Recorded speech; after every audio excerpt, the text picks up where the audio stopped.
As Joe Biden attempts to begin his attempt to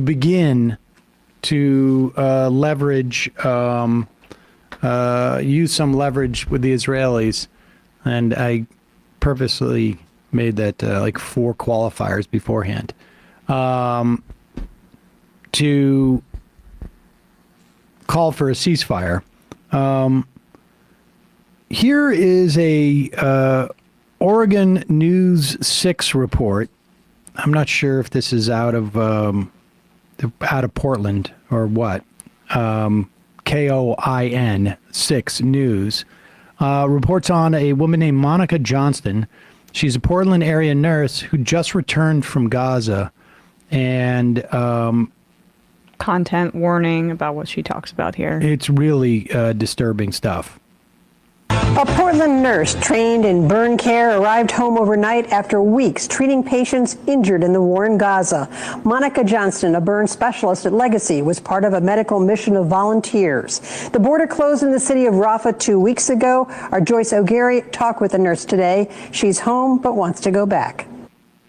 I felt tremendously guilty and tremendously afraid as I do this moment for the well-being and the safety of everybody that's there. Monica Johnston spent nearly 3 weeks on a medical mission at the Rafah hospital, the only functioning hospital in Gaza. The trip, organized by the Palestinian American Medical Association with a team of 19 nurses and doctors. She cared for patients injured in the war, working with few resources. We went to find there was no soap, there was no hand sanitizer, paper towels, no linen to put your patients on. So we would come into the ICU, find patients on these plastic sheets that are disintegrating. They're laying in pools of blood, fluids, but nothing to change them on. People have explosive injuries, and we're giving them Tylenol. We're giving them ibuprofen for an arm that's been blown off or burns to 30% of their body. Monica tells me her team brought 300 bags of supplies with them. Still not enough. At the end of the mission, Israel closed the main border. They didn't know when they could leave. What I'm going to do is continue to work and do the best work I can while I'm here. I'm going to keep myself as safe as possible. I have my team. She finally was able to leave, but it wasn't easy. Hi guys, I love you. Traveling through the war zone, she saw even more of what was underway. We could see off to our left side little poofs of smoke, and we could hear all the rounds of artillery. And knowing that we were going to have to drive parallel to that once we got the green light, that was scary. Hoping, like, I made it this far, will I make it the rest of the way? It was an emotional reunion. Just some notion of what's coming out of there.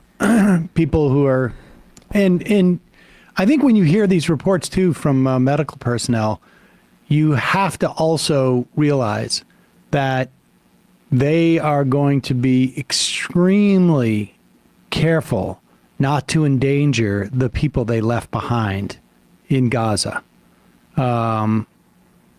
They are, and having talked to some people who have returned from Gaza, you know, not on air, they are very, very, one of the first order things is protect the people that they were there, and they are afraid of, like, saying anything too inflammatory, because if they can be tied into an institution like this, or families or whatnot. So really disturbing. No report. soap.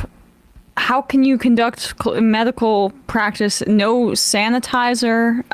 They're on disintegrated towels. They're giving them, she said, Tylenol and ibuprofen for arms that have been blown off. We also know that there's been countless amputations done without anesthetic at medical facilities, and these are children, these are mothers, grandmothers, fathers, brothers, what have you. we came out of a pandemic time, and where we talked about essential workers and them being heroes, right? Like, there's nothing more heroic than this nurse who just is volunteering her time to go to Gaza and her safety, because we know that aid workers are being assassinated by Israel on purpose.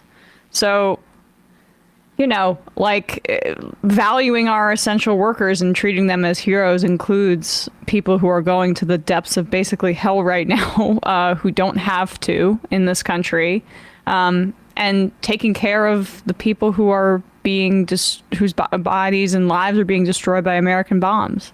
Like, I don't even just imagine what the screams in those facilities sound like. Ugh. Horrible. Just think about it.